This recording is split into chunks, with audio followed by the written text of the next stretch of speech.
Hello my dear students, कैसे हो। मैं संदीप शर्मा और आप देख रहे हो मेरा यूट्यूब चैनल बिग्स इंस्टीट्यूट, जिस पे आपका स्वागत है। तो बच्चों, प्रीवियस क्लास में अपन गाउस लॉ का टॉपिक पूरा कर चुके हैं। आज अपन क्या देखेंगे कि आपका जो गाउस लॉ है उसको अप्लाई करते टाइम पे आपको कुछ पॉइंट्स क्या करने हैं, ध्यान में रखने हैं। और उसी के साथ साथ गाउस लॉ से रिलेटेड आपके कुछ टर्म्स हैं जो आपको पता होनी जरूरी है। तो आपने देखा कि गाउस लॉ है, उससे अपन क्या निकालते हैं, इलेक्ट्रिक फ्लक्स निकालते हैं। यानी ये आपका फाई है, वो क्या कहलाता था, इलेक्ट्रिक फ्लक्स कहलाता था। जिसका एक फॉर्मूला तो अपन ने ये देखा था, integration E dot D S. ये आपका क्या रिप्रेजेंट करता था, किसी भी क्लोज्ड सरफेस से पास होने वाले फ्लक्स को अपन इस इलेक्ट्रिक फील्ड की हेल्प से कैलकुलेट करते थे। और एक फॉर्मूला अपन ने गाउस लॉ की हेल्प से पढ़ा, जो phi is equal to Q enclosed upon epsilon nought, या इसी क्यू इनक्लोज्ड को अपन सिग्मा क्यू से भी रिप्रेजेंट कर सकते हैं।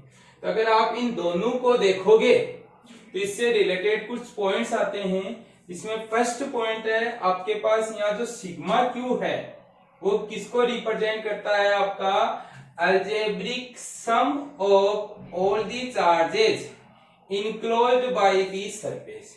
यानी किसी भी सरफेस में आपके कितने चार्ज प्रेजेंट हैं उनके अलजेब्रिक सम को रिप्रेजेंट करेगा। जैसे आपके पास ये कोई एक सरफेस है एस, इसके अंदर आपने ये S1 सरफेस बनाई है, सेकंड आपकी S2 सरफेस है और थर्ड आपकी S3 सरफेस है। अब आपने ये बोला कि ये जो S1 सरफेस है इसमें आपके पास दो चार्ज हैं, Q1 और Q2।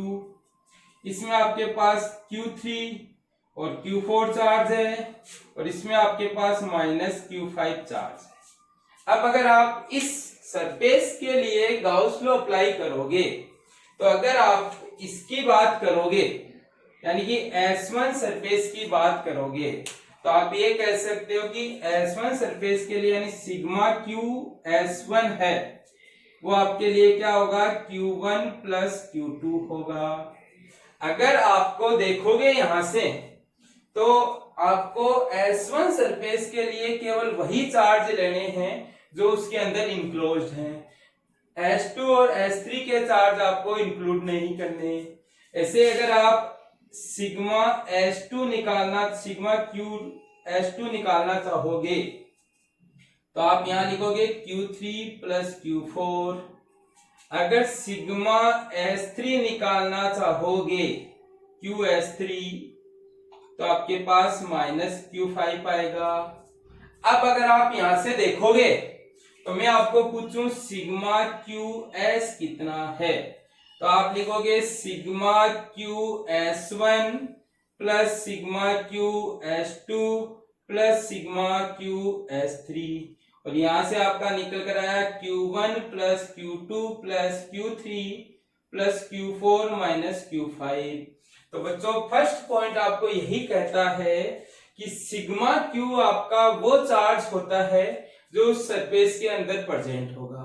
अब अगर आप फर्स्ट S1 सरफेस का क्या निकालोगे, फ्लक्स निकालोगे, तो आप यहां से ये लिखोगे फाई S1 है वो आएगा सिग्मा क्यू S1 अपॉन में Q एप्सिलॉन नॉट, जहां आपको ये वैल्यू रखनी है।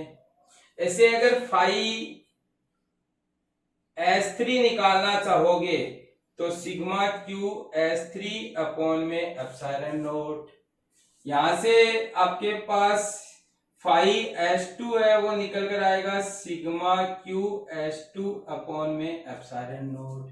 तो बच्चों, आपका फर्स्ट पॉइंट आपको ये कहता है कि सिग्मा क्यू आपका किसको रिप्रेजेंट करता है, कि आपको जिस सरफेस से फ्लक्स फाइंड करना है उस सरफेस में टोटल कितना चार्ज प्रेजेंट है उसको रिप्रेजेंट करता है। और आपका 7th नंबर का पॉइंट है वो आपको ये कहता है कि charge present outside the Gaussian surface do not contribute towards the net flux through the surface. यानी कि आपका 5th पॉइंट आपको ये कहता है कि आपके पास जो किसी भी गॉसियन सरफेस के आउटसाइड जो चार्ज होता है वो उस सरफेस में से लिंक्ड होने वाले फ्लक्स में कंट्रीब्यूट नहीं करता।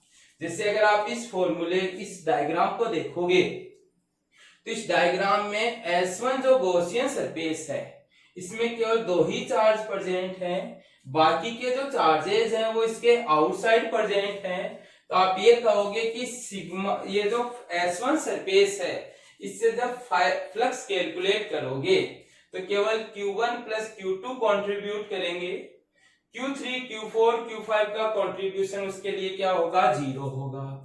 ऐसे अगर आप सेकंड सरफेस से फ्लक्स निकालोगे तो उसमें केवल Q3 और Q4 कंट्रीब्यूट करेगा, Q1, Q2, Q5 आपका कंट्रीब्यूट नहीं करेगा। बट अगर आप इस S सरफेस से निकालोगे तो इस S सरफेस में आपके पास सारे चार्ज प्रेजेंट है, तो इसलिए इनमें इनका सबका कंट्रीब्यूशन होगा। उस टाइम पे अगर आपने सरफेस से बाहर Q6 चार्ज लिया वो आपका इसमें कंट्रीब्यूट नहीं करेगा। तो फर्स्ट पॉइंट आपको ध्यान रखना है कि गॉस लॉ अप्लाई करते टाइम पे सिग्मा क्यू का मीनिंग ये है कि उस सरफेस के अंदर कितने चार्ज प्रेजेंट है। अब सिग्मा क्यू निकालते टाइम पे आपको केवल उसी सरफेस का चार्ज लेना है जिस सरफेस में से आपको फ्लक्स फाइंड करना है। अगर आपको S1 से फ्लक्स निकालना तो केवल S1 के चार्ज लेंगे, S2 का निकालना तो S2 के चार्ज लेंगे, S3 से निकालना तो S3 का चार्ज लेंगे। तो फर्स्ट पॉइंट तो आपके पास हो गया कि टोटल चार्ज कैसे निकालेंगे, कौन सा टोटल चार्ज निकालेंगे। 7th नंबर का पॉइंट आपको ये कहता है कि आपका जो कंट्रीब्यूशन होता है किसमें, फ्लक्स में, किनका, चार्जेस का, वो आपके केवल उन्हीं चार्जेस का कंट्रीब्यूशन होगा जो आपका उस सरफेस के अंदर प्रेजेंट होगा। आउटसाइड चार्ज का कंट्रीब्यूशन कितना होगा, आपके पास 0 होगा।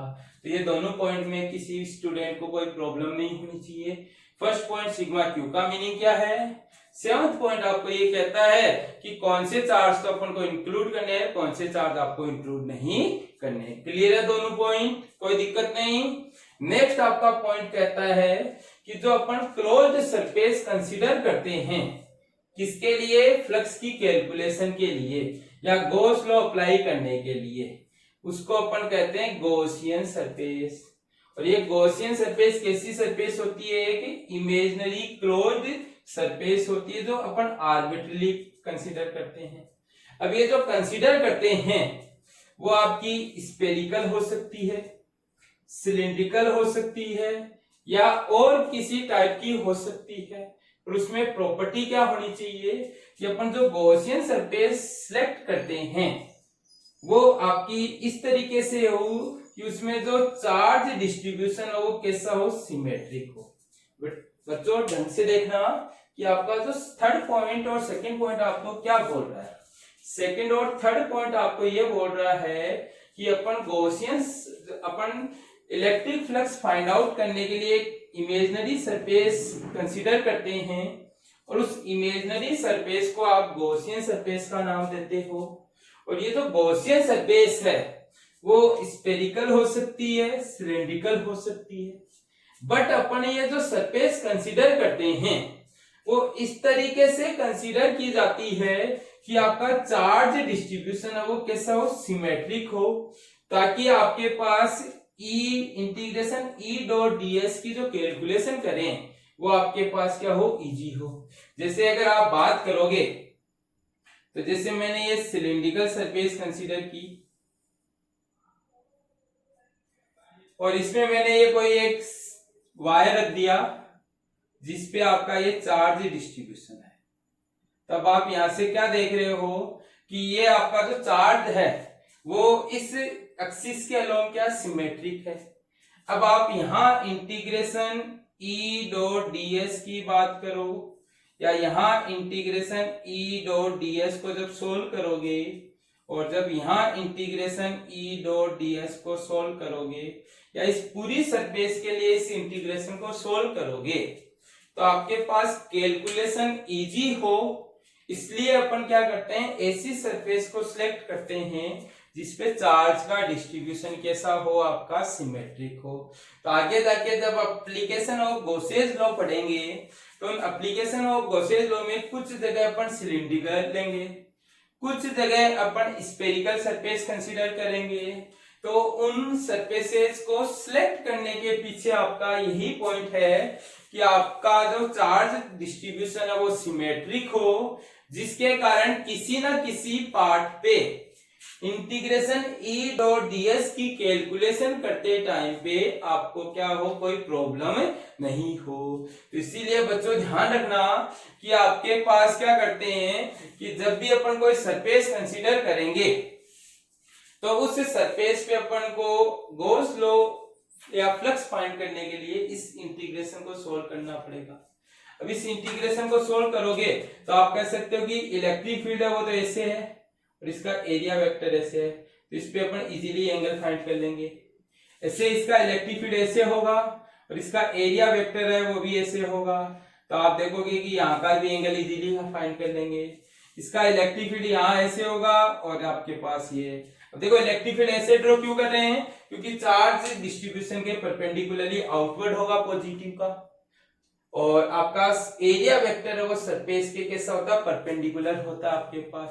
तो ये सरफेस का एरिया वेक्टर तो इधर आया, चार्ज आपके इलेक्ट्रिक फील्ड ऐसे आया, तो इसको इजी हो गया आपका कैलकुलेशन सोल्व करना। ऐसे इसका भी इजी हो गया। सेकंड, आपकी ये सरफेस इस तरीके से सिलेक्ट की जाती है कि उसपे इलेक्ट्रिक फील्ड है वो कैसा हो, कांस्टेंट। यानी कि सरफेस को या गॉसियन सरफेस फॉर्म करते टाइम पे आपको दो पॉइंट ध्यान रखने हैं। पहला पॉइंट आपके पास कि चार्ज डिस्ट्रीब्यूशन सिमेट्रिक होना चाहिए, और दूसरा पॉइंट जैसे सरफेस आप कंसीडर कर रहे हो उस पे आपका जो इलेक्ट्रिक फील्ड है वो क्या माना जा सके, कांस्टेंट माना जा सके, ताकि आपको E डॉट ds की कैलकुलेशन करने में कोई प्रॉब्लम नहीं हो। इसलिए अपन ये कह सकते हैं कि आपके पास ये जो गॉसियन सरफेस अपन कंसीडर करते हैं वो आपकी इस तरीके से कंसीडर करते हैं कि उसमें चार्ज का डिस्ट्रीब्यूशन सिमेट्रिक हो, और दूसरा उस पे इलेक्ट्रिक फील्ड क्या माना जा सके, कांस्टेंट माना जा सके, ताकि E डॉट ds के इंटीग्रेशन को कैलकुलेट करने में अपन को किसी तरीके की प्रॉब्लम नहीं हो। तो बच्चों सेकंड पॉइंट में भी किसी बच्चे को कोई प्रॉब्लम नहीं होनी चाहिए। अब आपके पास अगर नेक्स्ट पॉइंट को आप डिस्कस करोगे तो नेक्स्ट पॉइंट आपका क्या बोल रहा है कि Gauss law considered only on the net charge enclosed in the closed surface. तो ये भी अपन पढ़ चुके हैं कि गॉस लॉ में आपका जो phi is equal to sigma Q upon epsilon nought है, ये केवल उसी चार्ज को कंसीडर करता है जैसे आपके पास यहाँ +2 माइक्रोकूलम, +4 माइक्रोकूलम और -3 माइक्रोकूलम, और यहाँ आपके पास +7 माइक्रोकूलम चार्ज है। तो अब आप अगर देखोगे तो कहता है कि Gauss law consider only on the net charge enclosed in the closed surface, यानी कि आपके पास केवल इस चार्ज को कंसीडर करेंगे, इस चार्ज का कंट्रीब्यूशन कितना होगा, 0 होगा। तो अगर आप यहां देखोगे तो टोटल चार्ज 6 - 3 कितना हो गया, 3, तो आप यहां से लिखोगे 3 माइक्रोकूलम अपॉन में एप्सिलॉन नॉट। तो आपको एक पॉइंट ये भी ध्यान रखना है कि आपके पास जब भी अपन गॉस लॉ को अप्लाई करेंगे तो केवल उसमें अपन उसी चार्ज को कंसीडर करते हैं जिसकी आपके पास सरफेस में इंक्लोज होती है वैल्यू, आउटसाइड चार्ज को कंसीडर नहीं करते। नेक्स्ट आपका पॉइंट है वो इंपॉर्टेंट पॉइंट है, और वो इंपॉर्टेंट पॉइंट आपको ये क्या बोलता है कि आपकी जो इलेक्ट्रिक फ्लक्स है वो आपकी शेप और साइज पे डिपेंड नहीं करता है गॉसियन सरफेस की। कैसे, जैसे मैंने एक तो ये 2 सेंटीमीटर रेडियस का स्पेस लिया जिसमें मैंने +5 माइक्रोकूलम का चार्ज रखा, और एक मैंने ये 4 सेंटीमीटर रेडियस का कोई स्पेस लिया जिसके सेंटर पे भी मैंने +5 माइक्रोकूलम का चार्ज रखा। अब अगर आप देखोगे तो मैंने इसको S1 और इसको S2 दो सरफेस नाम दे दिए। अब यहां से आप देखोगे तो 5S1 इक्वल टू आपके पास निकल कर आया 5 माइक्रोकुलाम अपॉन में एप्सिलॉन नॉट, और 5H2 है वो भी निकल कर आया प्लस 5 माइक्रोकुलाम अपॉन में एप्सिलॉन नॉट। कैसे आया? Sigma Q upon epsilon not. इसमें चार्ज कितना? प्लस 5 माइक्रोकुलाम, और इसमें भी चार्ज कितना? Plus 5 microcoulomb. अब देखोगे तो इसकी साइज कम है और इसकी साइज बड़ी है, फिर भी दोनों का फ्लक्स है वो क्या आ रहा है? सेम आ रहा है। तो आप ये कह सकते हो पहला पॉइंट तो कि आपका जो इलेक्ट्रिक फ्लक्स है उसकी वैल्यू किस पे डिपेंड नहीं करती है? साइज पे डिपेंड नहीं करती। यही अगर मैं आपका ये करूं कि फर्स्ट सरफेस है वो तो स्फीयर बनाया मैंने, और सेकंड सरफेस है वो मैंने ये स्क्वायर बनाया। अब अगर आप इसका फ्लक्स निकालोगे तो भी आपके पास इसके फ्लक्स की वैल्यू यही आएगी, इसके फ्लक्स की वैल्यू ये आएगी। तो आप यहां से ये कह सकते हो कि आपके पास अपन जो सरफेस कंसीडर करते हैं उस सरफेस की साइज और शेप का इलेक्ट्रिक फ्लक्स की वैल्यू में कोई भी कंट्रीब्यूशन नहीं होता, यानी कोई भी आपका इफेक्ट नहीं पड़ता है। शेप और साइज आपकी कैसी भी हो, इलेक्ट्रिक फ्लक्स आपको क्या मिलेगा? सेम मिलेगा अगर चार्ज की वैल्यू सेम है। तो अब दिक्कत आएगी कि सर किस पे डिपेंड करेगा? आप कह सकते हो कि आपका ना शेप पे डिपेंड करेगा, ना साइज पे, और ना आपका डिस्ट्रीब्यूशन पे डिपेंड करेगा। जैसे अगर मान लो कि मैंने इसमें इसके सेंटर पे रखा और इसमें मैंने यहां रख दिया, तो भी आपका फ्लक्स क्या मिलेगा? सेम मिलेगा, क्योंकि इनक्लोज्ड चार्ज पे डिपेंड करेगा। तो पहले केस में भी प्लस 5 माइक्रोकुलाम का चार्ज है और दूसरे केस में भी प्लस 5 माइक्रोकुलाम का चार्ज है।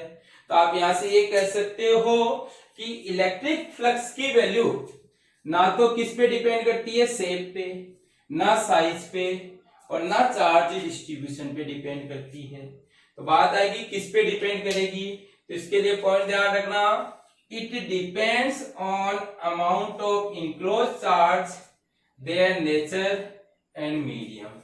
जैसे अगर अपन बात करें तो जैसे इसमें आपके पास प्लस 2 माइक्रोकुलाम और यहाँ प्लस 3 माइक्रोकुलाम के दो चार्ज रखे, और ऐसी ही सरफेस ली मैंने जिसमें मैंने प्लस 2 माइक्रोकुलाम और माइनस 2 माइक्रोकुलाम का चार्ज रख दिया। तो यहाँ का फ्लक्स निकालोगे तो यहाँ का फ्लक्स तो 5 आया प्लस 5 माइक्रोकुलाम अपॉन में एप्सिलॉन नॉट, और यहाँ का फ्लक्स आया आपका 0। तो आपने क्या देखा कि टोटल अमाउंट ऑफ चार्ज पे डिपेंड कर रहा है। तो यहाँ का टोटल अमाउंट तो प्लस 5 माइक्रोकुलाम है और यहाँ का टोटल अमाउंट कितना है? 0। तो आप कह सकते हो कि एक तो इस पे डिपेंड करता है, एक मैंने आपको कहा कि यही आपकी है प्लस 2 माइक्रोकुलाम और प्लस 3 माइक्रोकुलाम, ये वैक्यूम में रखा हुआ आपका और ये आपका मीडियम में रखा हुआ है। तो ऊपर वाले में तो ये वैल्यू आएगी, नीचे वाले में 5 की वैल्यू आएगी प्लस 5 माइक्रोकुलाम अपॉन में एप्सिलॉन। तो मीडियम चेंज होने के कारण भी वैल्यू चेंज हो जाती है।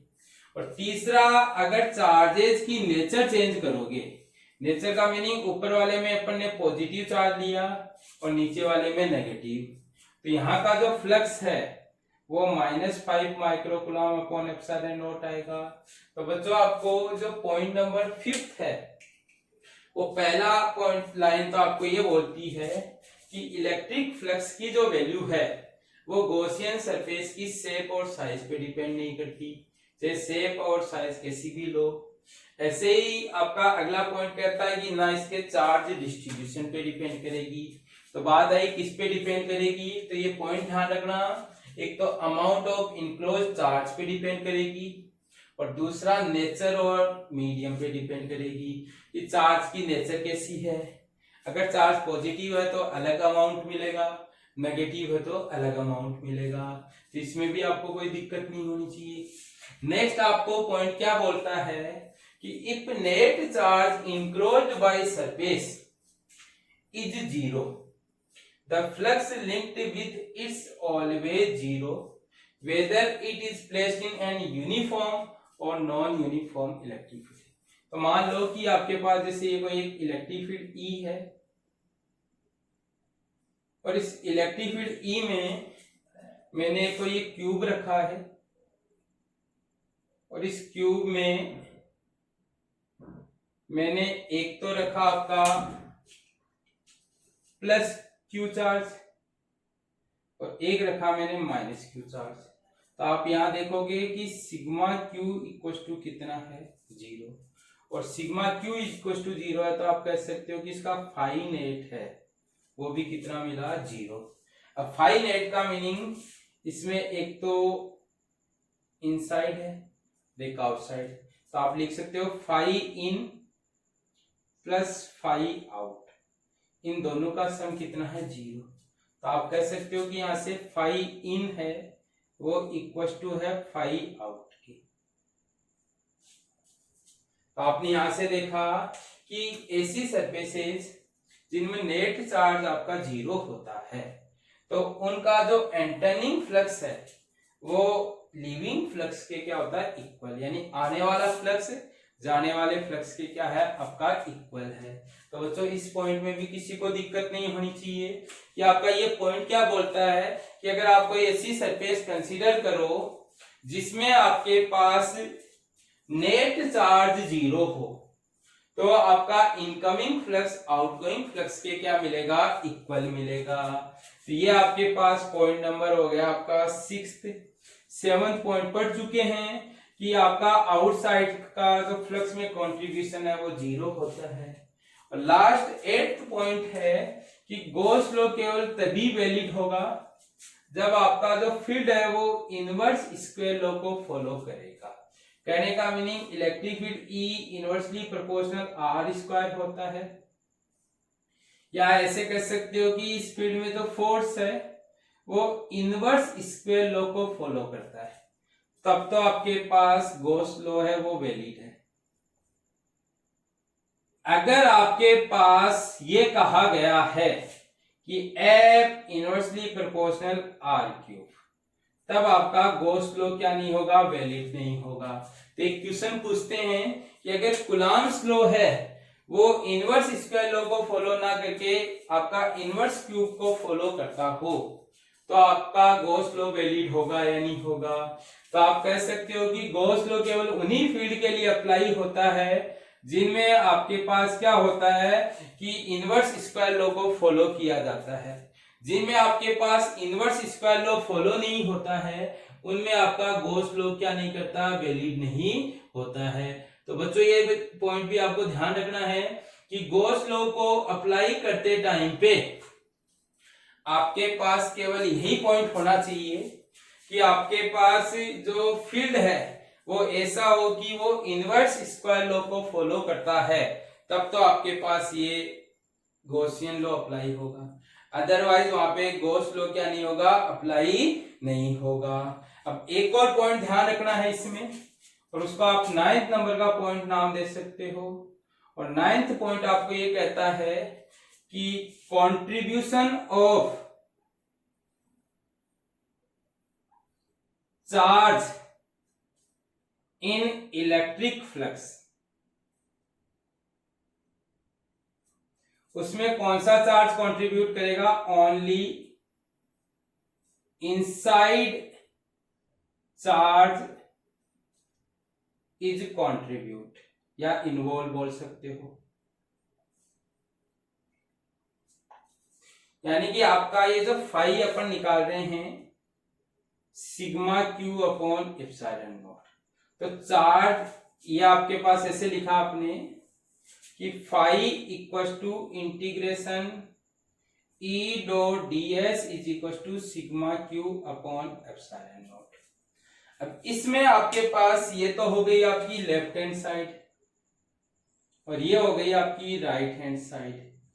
तो आपको ध्यान रखना कि राइट हैंड साइड में जो चार्ज आ रहा है उसमें केवल आपकी सरफेस के जो इनसाइड चार्ज होता है वही इन्वॉल्व होता है नेट फ्लक्स की कैलकुलेशन में। बट अगर आप लेफ्ट हैंड साइड की बात करोगे तो इसमें जो इलेक्ट्रिक फील्ड है वो आपका outside the surface and inside the surface, वो दोनों क्या करेंगे कंट्रीब्यूट करेंगे आपके पास। यानी कि आपकी लेफ्ट हैंड साइड है उसमें केवल आपके पास क्या है कि आउटसाइड जो चार्ज है इलेक्ट्रिक फील्ड है और इनसाइड इलेक्ट्रिक फील्ड है, उन दोनों का नेट कंट्रीब्यूशन आएगा यहाँ पे, जबकि यहाँ पे आपका कंट्रीब्यूशन केवल इनसाइड चार्ज का आएगा। आगे जाके देखोगे कि जब अपन क्या करते हैं इलेक्ट्रिक फील्ड की कैलकुलेशन करेंगे तो उसमें अगर चार्ज का फ्लक्स कैलकुलेट कर रहे हैं तो उसमें केवल उसी चार्ज को अपन इंक्लूड करते हैं जिसमें आपके पास चार्ज सरफेस के अंदर होता है, जबकि इलेक्ट्रिक फील्ड की कैलकुलेशन करते टाइम पे अपन आउटसाइड इलेक्ट्रिक फील्ड भी इंक्लूड करेंगे और इनसाइड इलेक्ट्रिक फील्ड है वो भी क्या करेंगे इंक्लूड करेंगे आपके पास। और एक और पॉइंट है 10th नंबर का पॉइंट, वो कहता है कि net charge of the enclosed surface वो क्या हो सकता है, जीरो हो सकता है। अगर वो जीरो है तो आप कहोगे कि जो फ्लक्स है या नेट फ्लक्स है वो कितना मिलेगा, जीरो। बट आप कह सकते हो कि नेट इलेक्ट्रिक फील्ड है ऑन सरफेस और एट एनी पॉइंट वो नॉट इक्वल टू क्या हो सकता है, जीरो। इस पॉइंट को ढंग से समझना कि आपने कोई एक ऐसी सरफेस कंसीडर की जिसमें नेट चार्ज जीरो है तो उसका नेट फ्लक्स तो जीरो मिलेगा, बट आपका सरफेस के किसी पॉइंट पर इलेक्ट्रिक फील्ड है वो क्या मिल सकता है, नॉट इक्वल टू जीरो मिल सकता है। जैसे अगर मैं आपकी ये कोई एक सरफेस कंसीडर करूं, जैसे ये आपका क्यूब है और इस क्यूब में अपन ने एक इलेक्ट्रिक डाइपोल रख दिया, यानी कि इसके अंदर आपका क्या लोकेटेड है, ये माइनस क्यू है और ये प्लस क्यू है। ये दो पॉइंट है जिसमें इस पॉइंट पर माइनस क्यू है और इस पॉइंट पर प्लस क्यू है। अब अगर आप देखोगे तो इसका क्यू नेट है वो तो कितना है, जीरो है। और जब क्यू नेट जीरो होगा तो आप कह सकते हो कि इसका जो फ्लक्स है वो तो जीरो है। बट अगर मैं इसको ज्वाइन करूं तो यहां जो पॉइंट होगा या यहां कोई पॉइंट होगा या यहां पॉइंट होगा, इस पे अगर आप इलेक्ट्रिक फील्ड E की कैलकुलेशन करोगे तो नॉट इक्वल टू जीरो आएगा, क्योंकि आप पढ़ चुके हो कि E एक्सिस जो होता है किसकी, डाइपोल की, वो कितना होता है 2kp अपॉन में x क्यूब होता है।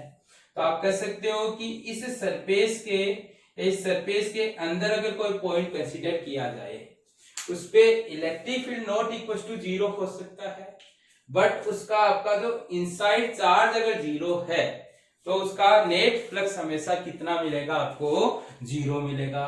तो बच्चों ये आपके कुछ पॉइंट्स थे जो गॉस लॉ से रिलेटेड है, जो आपको पता होना जरूरी है। अब यहां से मेन पॉइंट आपका एक तो ये है कि गॉस लॉ तभी वैलिड है जब आपका इनवर्स स्क्वायर लॉ फॉलो होगा। इलेक्ट्रिक फ्लक्स है वो केवल आपका किस पे डिपेंड करता है, चार्ज, नेचर ऑफ चार्ज और मीडियम पे। शेप और साइज से उसका कोई लेना देना नहीं होता है आपके पास। ऐसे ही अगर आप कहो तो किसी सरफेस के अंदर अगर नेट चार्ज जीरो है तो उसका नेट फ्लक्स जीरो हो सकता है, जीरो होगा, पर उसके जो सरफेस कंसीडर कर रहे हैं उसके किसी पॉइंट पर आपका जो इलेक्ट्रिक फील्ड है ड्यू टू चार्जेस वो क्या हो सकता है, नॉट इक्वल टू जीरो हो सकता है। तो आप कह सकते हो कि किसी भी सरफेस के अंदर अगर चार्ज जीरो है तो इसका मीनिंग ये नहीं है कि इलेक्ट्रिक फील्ड जीरो होगा आपके पास, उसका इलेक्ट्रिक फील्ड है वो नॉट इक्वल टू क्या हो सकता है, जीरो हो सकता है आपके पास। तो ये आपको ध्यान रखना है कि गॉसियन सरफेस के अंदर जो नेट चार्ज है वो जीरो हो सकता है, बट उसका इलेक्ट्रिक फील्ड आपका जीरो हो ये कंपल्सरी नहीं है। तो बच्चों आपको इन पॉइंट्स में कोई दिक्कत नहीं होनी चाहिए। किसी स्टूडेंट को अगर कोई दिक्कत हो तो वो जरूर पूछे, उसका वो पॉइंट क्लियर किया जाएगा। और बच्चों वीडियो को देखने के बाद लाइक कीजिए, शेयर कीजिए और कमेंट करना ना भूले तो आपको वीडियो कैसा लगा, आपको पढ़ाया हुआ समझ में आ रहा है या नहीं आ रहा। अगर कोई सुधार करने की जरूरत है तो वो जरूर सजेस्ट करें ताकि आपके लिए वो अगले वीडियो में अप्लाई किया जा सके। Thank you.